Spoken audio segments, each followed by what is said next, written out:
On behalf of AmWestEntertainment.com and AmWager.com, I'm Joe Christofak, and the man to the other side of your screen, never imitated, thus never duplicated. It's the incomparable Pat Cummings. And look, Pat, it's week 5 of the Dubai World Cup Carnival. 10 nights at the Carnival, Joe.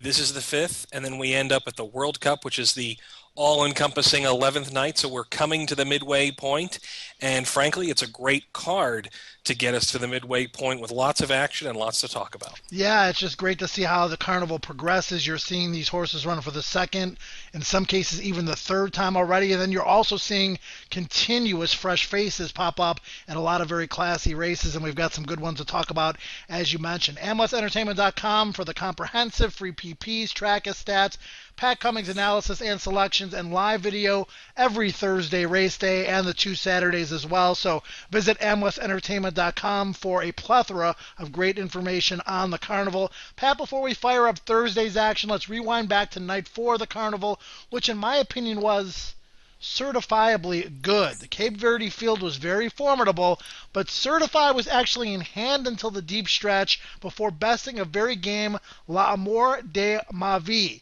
Now, she's a perfect 5 for 5. The only excuse Sharuk had probably is she's better on synthetics, and Flotilla, surprisingly, flat as a comeback, disappointing in her comeback run. Yeah, I was equally disappointed. I thought she probably was going to be best off the layoff, but look, there was no question how good Certify was in this race.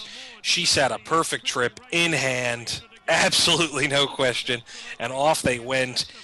It was just a kind of a matter of how much Mikel Barcelona wanted to really loosen her up at the end. Look, this is very impressive. The winner of this race last year was Sajha. She goes on to win the Dubai Duty Free in what was a 4-race carnival for her.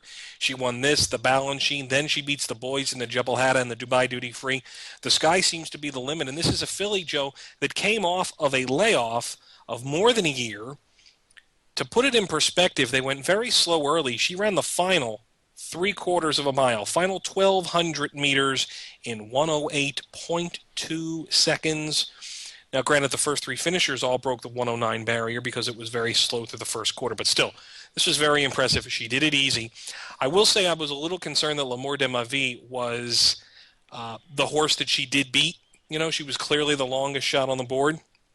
So there was a little concern there, but look, no, can't take away from Certify. She should only improve for this. If all things are good, she will be a monumental favorite if she comes back in the Balanchine. Well, L'Amour de la Vie, she ran a huge race. I mean, hey, you got to give her a little bit of credit, and look at who. Oh, they'll take the black type. Well, look at who she beat, too. I mean, she easily disposed of a lot of very good, classy horses. So it'll be interesting to see how this race plays out moving forward. Pat, the Al Rashidiyah, this was the Mike the Cock show. It was. They run 1-2, and I'll tell you, they were surprised it was this 1-2 in this order. Mushrek, who had run very well in the Singspiel Stakes, you know, he's the horse to basically catch midway down the stretch, but Mujarib, Christoph Sumian, who very rarely gets the ride for Sheikh Hamdan bin Rashid Al Maktoum, he is here in the black cap on the outside and just motoring home. From the 600-meter pole to the 200-meter pole, he ran 400 meters in 22.1 seconds, absolutely soaring. It was the fastest individual split of the race. They went a fairly good clip early, but this was just explosive from Mujarib. The barn did not expect this at all. Horse was dismissed in the UK at 33-1, only 5-1 on the tote, which commingles money with South Africa. But I assure you, that was really an oversight, I think, more than anything. Mujarib deserved to be higher than he was on the tote, but congrats to the tote players that had him at only 5-1. It was a very impressive effort. And Joe, about this, and we actually talked about this over the course of the week, just dissecting the races, Mujarib looks like he's slowing at the end. I think he was pulling himself up. Were you of the same impression? Yeah, I would agree, too. He fired so hard off the turn once he straightened away and got to the lead, and then it looked like he was pulling himself up. I mean, Mushrek ran huge. He was game again. He was hemmed in. The winner got the jump on him. He was impressive in his own right. But very rarely can you say a deep closer may have moved a little too soon. Yeah. I mean, usually they just get up in the nick of time and they continue that momentum. He made the lead earlier and looked like he was pulling himself up a little bit, but it'll be interesting to see moving forward off of this race just how good this horse is because, like you said, he even surprised the connections. Sixth Al Rashidiyah win for Mike DeCock.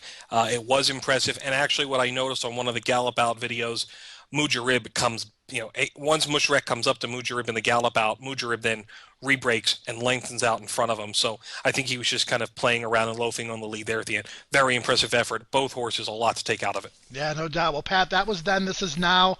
Thursday, February the 6th, 10:15 Eastern, first post time for the initial thoroughbred race. We've got one to kick things off. First thoroughbred race will start race number 2, 6 thoroughbred races all told. Featured races, and I mentioned a really good card. Pair of 250 granders. The UAE 1000 guineas goes off as race number 4, and round 2 of the Al Maktoum Challenge goes off as race number 6. And Pat, as always, through Super Saturday, free pass performances via Timeform US. And if you haven't tried the Timeform US PPs for the Dubai racing or for the American racing, check them out. There's a heck of a lot of advantages, and they're really, really fun to use for players at all levels. Pat, let's start with race number 3, $75,000 Maidan Classic Trial.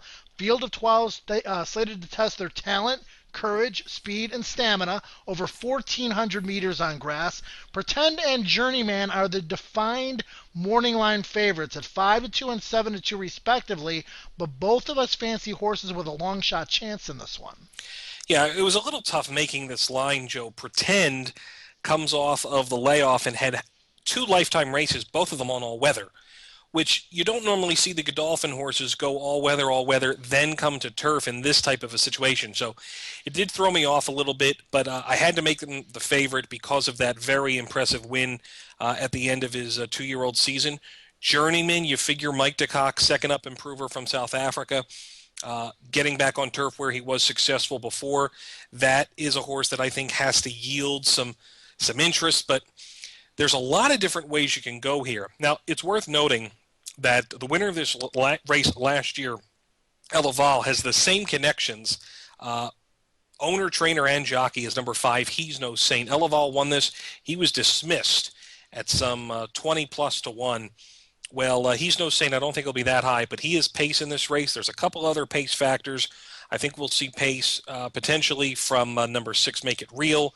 Najim Suhail should go forward. I think there's going to be some decent early gallop. So what does that leave us to do? Let's go back and look at some of the potential closers. So let's go to the video. This was the 2,000 guineas trial at Maidan. Going to highlight 2 horses. The first is Figure of Speech. He is the farthest out, the widest horse in this particular race. And then just to his inside is Journeyman in the black silks. Now, Figure of Speech was off slow. Journeyman was off pretty slow too. Both of them covered a lot of extra ground in this particular race. I'd say overall it was, well, we'll get to the stats in a second, but Figure of Speech really was widest on the outside, covered a lot of ground, and when you factored in what that extra ground was, it actually made up for his margin of defeat. He was closing well at the end. He had a lot of good closing kick. Look, he's drawn in gate 11 here again, so he is probably going to cover some extra ground, but I think he'll get a decent pace set up once again. Figure of Speech in a race where I don't have a whole lot of choices, where I'm really all that strong. I'm certainly not that strong on the favorite. He stands out to me on the data, and it leads us to the track stat of the day. In the 2,000 guineas trial, Figure of Speech covered 11 meters more than the winner Emirates Flyer. Journeyman, who was 9th, covered 10 meters more than the winner. Now, the margin for Figure of Speech was made up by the extra ground that he covered.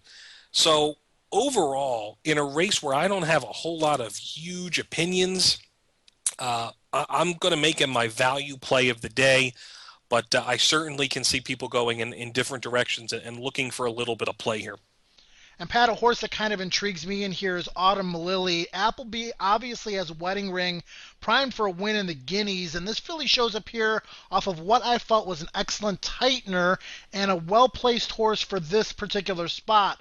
The wild card to me appears to be Eye in the Sky, who's undefeated in 2 starts. But this horse, for me, based on the competition he's faced, is kind of impossible to gauge. Yeah, no, I agree completely. It's tough to really gauge how the Scandinavian horses are going to do. That's Eye in the Sky.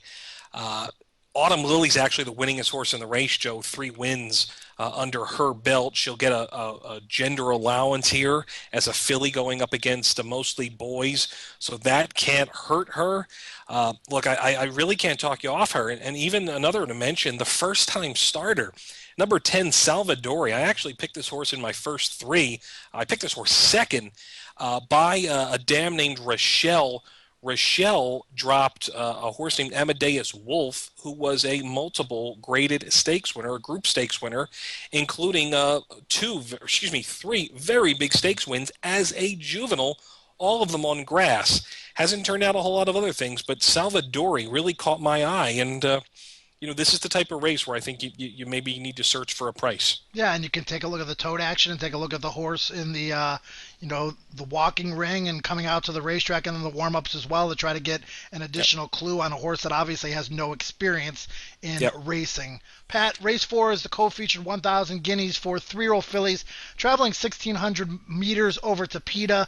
Wedding Ring edged Magruma in the trial and in my opinion looked very good doing it. Is there a scenario here where you see Magruma potentially turning the tables on Wedding Ring? In the sense that she is very likely to improve second up, I think she can, and it's very possible. I ended up picking her second. I actually think we're staring down another exacta of what happened in the 1,000 guineas trial. And you know what, Joe? Let's go back and take a look at it.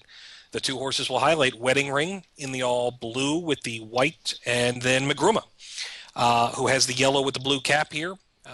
Very prominent silks that we're used to seeing here.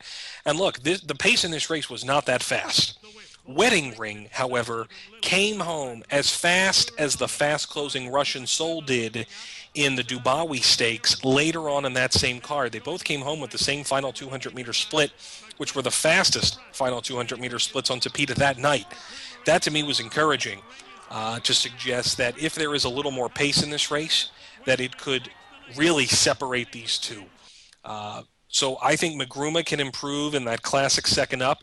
Maybe some concern that Richard Hughes rides and not Christoph Sumian. He chooses to ride Mensura, number 9, who we saw last week, really not do much against a really tougher set of older fillies. So she should strip fitter for that.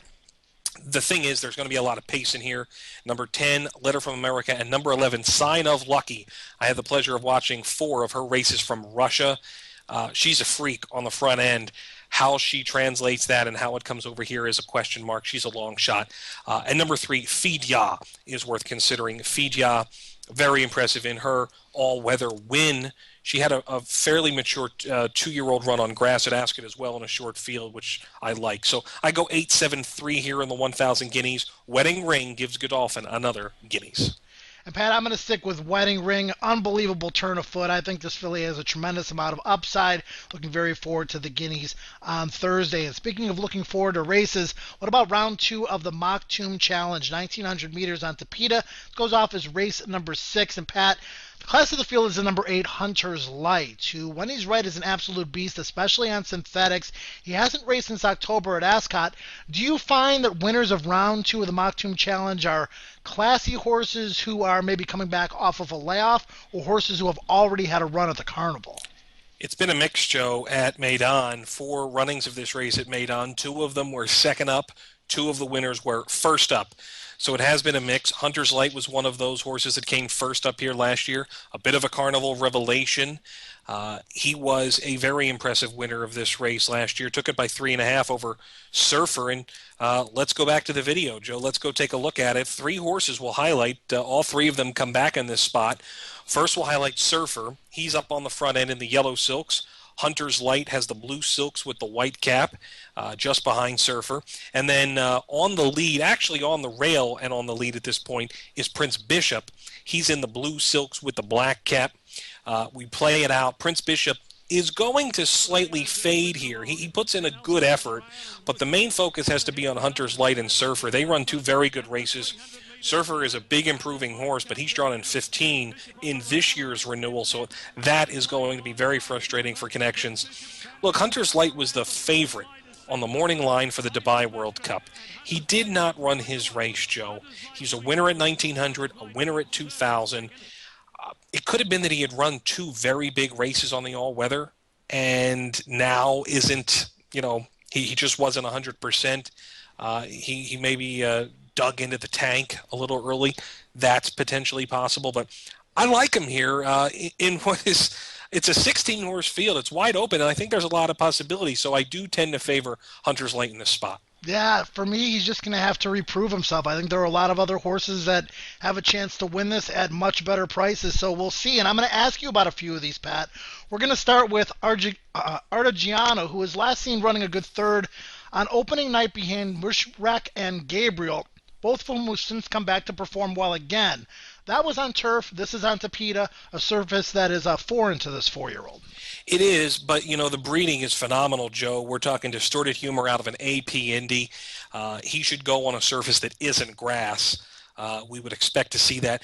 Here's the thing that's important to watch out of this last race of his. I think he really digs in. He shows himself, like it looks like he is a horse who was saying, I've come off a long layoff. I'm finally getting myself back into the swing of things. Remember, this was the same night Steeler came back and ran a fairly decent race. We didn't see much from him since, but it was good enough, I think, for Artigiano. And he's drawn 13. It's funny, a lot of the favorite horses here, African Story, Artigiano, Surfer, they're all drawn out wide. African Story was a Godolphin Mile winner in the past. So there's a lot of questions there. So for me, Artigiano is in the mix, but he's going to have to work out a trip from that outside draw. Well, a little bit more about African Story, who hasn't been seen since finishing fifth behind Animal Kingdom in last year's World Cup. That's one horse I want to ask you about. And then again, Battle of Marengo, who tries synthetics for the first time. Both of these horses have a touch of class. How are they going to return? Yeah, Battle of Marengo first. He was a private purchase for Ernst Ortel and for Sheikh Sultan bin Khalifa bin Zayed Al Nahyan. Look, they've got a lot invested in this horse. This is his first start back. It's not the goal. They're going to see how he gets over the Tapeta. I think they're going to be happy with an average effort that he can progress off of. African Story, for some reason last year, Godolphin said his best distance was over the 2,000 meters. If you looked at the form, I just didn't see it. They said it. He actually ran better than I thought he would have when he ran fifth in the World Cup. He is going to have to prove himself. He's done well off layoffs as well. So, again, those horses are in with chances, and frankly, I think you could go deeper than that, Joe. Well, Pat, I have to sneak in at least one bad pun on every one of these shows, and I'm going to do it right now. Another horse who can make some serious noise at boxcar odds is Heavy Metal. Yes. 30-1 on the morning line, tightened on grass last out. He too will make his first start on Tapeta. He's got some interesting running lines though, Pat. 30-1, any shot here? I'll give him a shot, Joe. In fact, I actually picked him third. I think he has a chance to improve. He was never going to do much in that first run. We knew that. It was much too short of his best. He does stretch out a little bit here. This is a test. Does he like this surface? Does he get over it? Does he run credibly? If so, World Cup might be the aim. If not, back to the grass and either the Duty Free or the Shima Classic. It's a test. Approach it as such. He might be 30-1 to win, but what is he to run third in this race? I think that's a good way to look at it. And, Joe, I think you could make a case for number one, Zahi. We have a Melbourne Cup winner here in Duna Den, a Carnival winner in Zain Shemerdal. It's a fantastic race. Yeah, it's fascinating. And getting back to Zahi, Pat, last week I dismissed his chances going 1,400 meters because I thought it was a springboard to a longer race. He won anyway and did so with plenty left in the tank. Now he stretches out to a distance that he should prefer. I think there's a chance that he could run the best race of his life at a square price. How do you evaluate him? Sumian's going to need to work out a trip. I don't think they're happy with the rail draw. He was outside last week, covered extra ground, turned it into a bit of a longer race, and that's why I think, that certainly helped him. So they're going to try and work outside. The thing is, there might be some, I don't know if there's going to be a ton of pace to run at, but he'll get a mid-pack trip, and if they can just kind of work him outside or get the right split, Zahi's in with a chance, sure. Well, Pat, we've gotten through all of the thoroughbred races with the exception of one, and we haven't gotten your best bet of the day yet, so why don't you provide that to us, buddy? Yeah, race 7, number 10, El Estrendoso. We avoided this horse twice. We're just trying to wait for the right time. Um, well, I mean, we were on him last time, but anyway, this is the time. El Estrendoso for us is the one. 5-2 morning line made him the best bet of the day. Ran so well against Gabriel, and just bounces back out of this. So he certainly seems healthy and fit. El Estrendoso for me. In what's it's just a great day. Well, Pat, I had a little bit of free time this past week, and I jumped into several Derby Wars contests and really had a heck of a lot of fun with it. And I signed up for the Free Dubai World Cup Carnival contest coming up Thursday. It's a free $150 game, and if you play, you're going to get to test your skills against me and several other players. And last week it came down to the absolute wire, and actually we had a dead heat for the win in the contest between Cherokee Scott and Castillo J2. 39.30 was the winning total, and they both had Saxo Jack in race number 6. Now, you can get into this contest, you can get into other Dubai contests, you can get into contests every day based on different tracks. So if you haven't tried Derby Wars yet and you love horse racing and you love competition, visit derbywars.com. Test your skills, games for every skill level and bankroll level as well. You can also join Horse Racing Nation.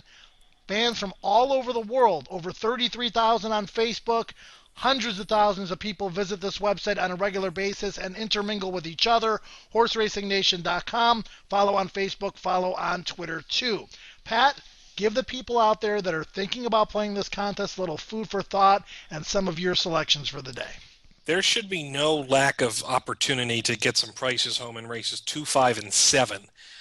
Big fields, big handicaps, lots of options. Start in the second. Number 7, My Freedom. We chased this horse last time, Joe. I think he's a better price in this spot today. So I went with My Freedom in a very wide open race. Again, figure of speech, 12-1. I think that's a good price on him. In the 5th race, Star Empires. A bit of a key play as we'll look at the Bankroll Challenge in a second. I didn't put win money on him, but I like him here. I think he will really improve for the extra ground. Hunter's Light in the stake, and then El Estrendoso on the bottom. What are your spot plays? Let's bang them out. We've got a couple of good square prices and a horse that I don't think can lose if she gets the right trip. Race 3, I'll go to Autumn Lily at 8-1. Good tightener last time. Should be a square price in a race where I think she fits like a glove. Wedding Ring in the Guineas. Explosive last time. I think she makes it 2 in a row. And we'll try another bit of a price play. And you mentioned this horse has to work a trip. But at 12-1, I think the risk is worth the reward on number 1, Zahi, in race number 6. Al Maktoum Challenge round 2. Pat, bankroll, we both tanked the first week, but we both been very productive the last 3 weeks, and we're both almost back to the break-even level. We are. It was nice. I had a nice trifecta, and you had a nice win play on Ottoman Empire with your spot play. So, look, we are almost there, but you are still beating me. But, we'll try and change that this week.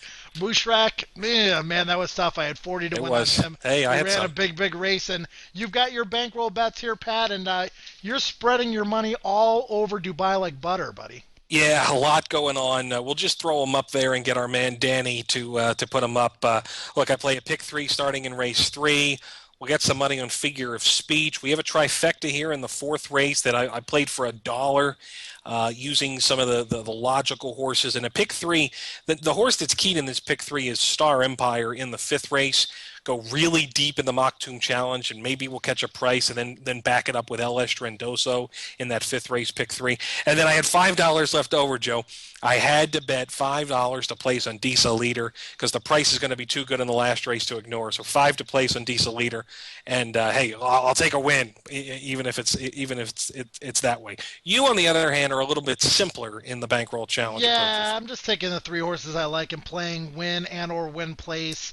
Win place on Autumn Lily, big 50 to win on Wedding Ring. Hopefully I can more than double my money on her, and then going back to Zahi with a win place wager in race number 6. Don't forget you can follow Pat and myself on Twitter, Pat at Dubai Race Night and or Trackus Racing. I'll be at Joey Decay Racing, and I will be playing in that Derby Wars contest as well for Dubai on Thursday morning. So playing in the contest, tweeting at the same time, Pat, that's what we're all about, multitasking.